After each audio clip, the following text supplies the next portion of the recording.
I think that a lot of people on this campus, I know that I'm taking senior seminar, and we talked about medication a couple weeks ago, and we talked about whether it's, because we're talking about kids with ADHD and stuff, and when are you over medicating your kids and stuff. What do you think about that? Because I think you work with kids, right? I work with teenagers. I cannot believe this research that I just heard from a friend of mine who's a doctor, and he's a specialist in addiction. And he said if you do not aggressively medicate children, if you do aggressively medicate children that are ADHD, they still have a 30% chance of becoming addicted to speed. Really? If you don't, they have a 70% chance. Are you kidding? That I actually heard some research like that. It was in Psychology Today, so take it with a grain of salt. But I heard something kind of similar, like if you give kids with ADHD medication, they're less likely to abuse drugs. So I mentioned that in class, and a lot of people seem to be against medicating kids. Everybody is that stupid. I mean, excuse me. My husband runs a school for kids with learning disabilities. You can walk into a class when there's children that are not on medication, or in my case, try to run a class or run a group with those kids, and it is completely different. Now, I am diagnosed ADHD and bipolar, and it's hard for them to tell the difference with teenagers in the beginning, which is which. Or I was going to ask you about that. Yeah, it's difficult.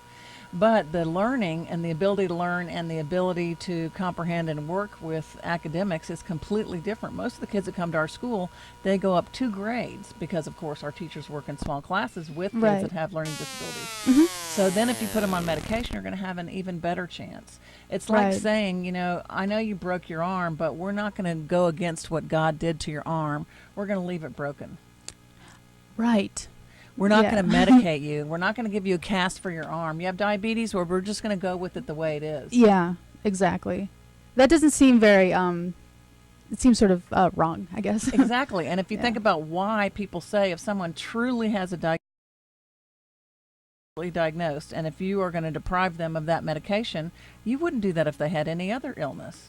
I think you're right, because I think the problem that we were talking about in that class was when people who don't have ADHD are given this medication and stuff like that. And I know that can be a problem, but I think that the problem really lies with the parents and not knowing when to, take control and stuff like that. And I think when we have about 20 more years of research from what has happened to kids who got medicated very early as opposed to getting medicated when they're a teenager and they might already be experimenting with drugs. Again, most of us that have ADHD or bipolar will be drawn towards the drug because it can help you calm down and study and focus.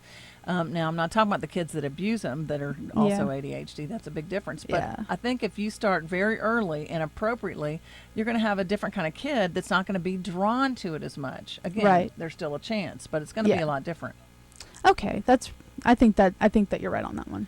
And the social aspect of, if you're being a female and have an attention deficit hyperactivity disorder, it's a lot more like a male.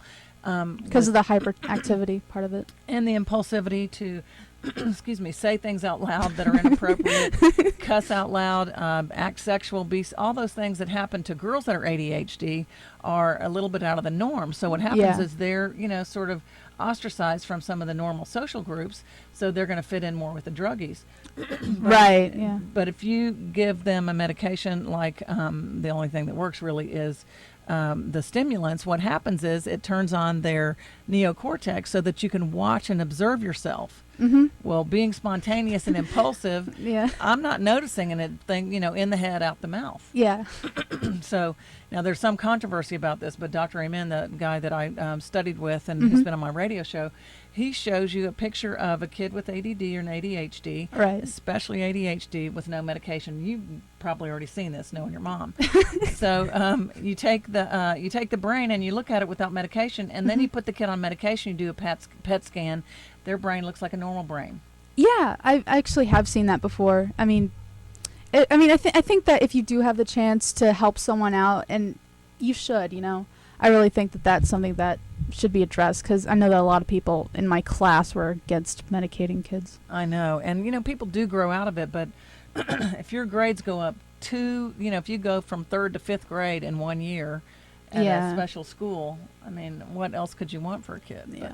But anyway, yes, there are side effects, but they're very minimal compared to what the hype out there is about. I'm on Adderall, and when I don't take my Adderall, it is so hard to do anything. Like, it's like, I know I have a paper due tomorrow, but I'm not going to do it. I'm going to do something else because I just can't get myself to do this right now, and it's so horrible, and I know I need to do well. And then when I'm on my Adderall, it's like, okay, I'm going to do this paper. I'm going to do the best I can, and, just all that stuff. Well, and Dr. Amen says the reason we would wait until the last minute. When did I look up the directions to get here? Oh, about a half hour ago.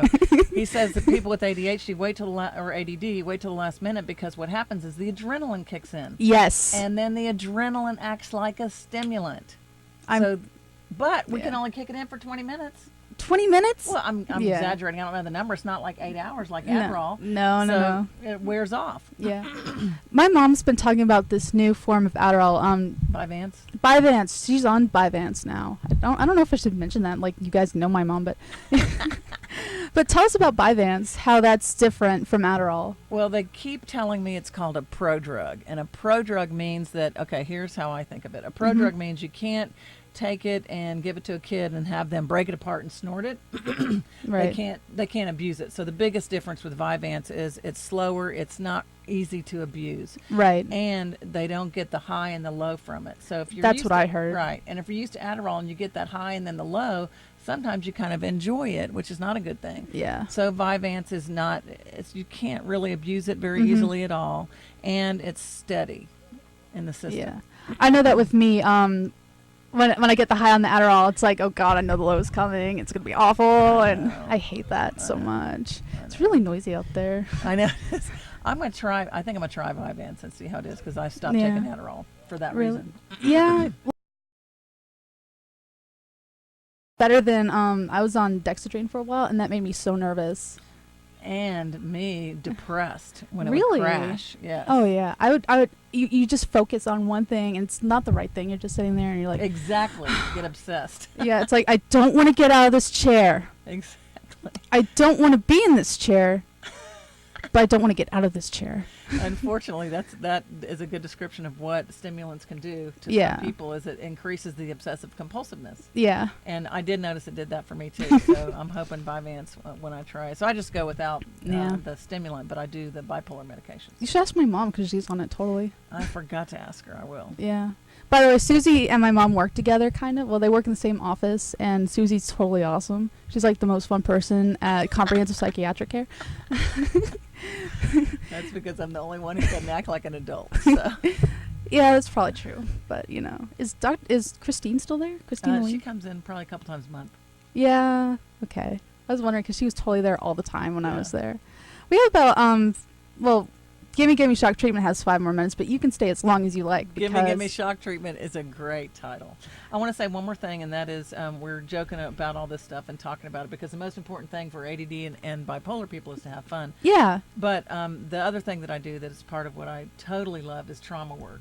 And it's pretty rare for people with addiction and with bipolar to not have some trauma. Now, not everybody with ADHD or ADD. Yeah. You have a lot higher chance of trauma, and probably one of the most rewarding things and the most helpful thing I think I do is trauma therapy. Therapy. Yes, and that's sexual abuse, physical abuse, emotional abuse.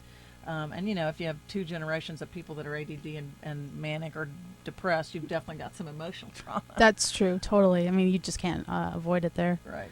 All right, well, I guess that's it for now, but we can stay because the next show is the Anna Banana show, and I can just interview you some more because I'm really interested by this. So stick around, and we can take a little break real quick, and we'll be back.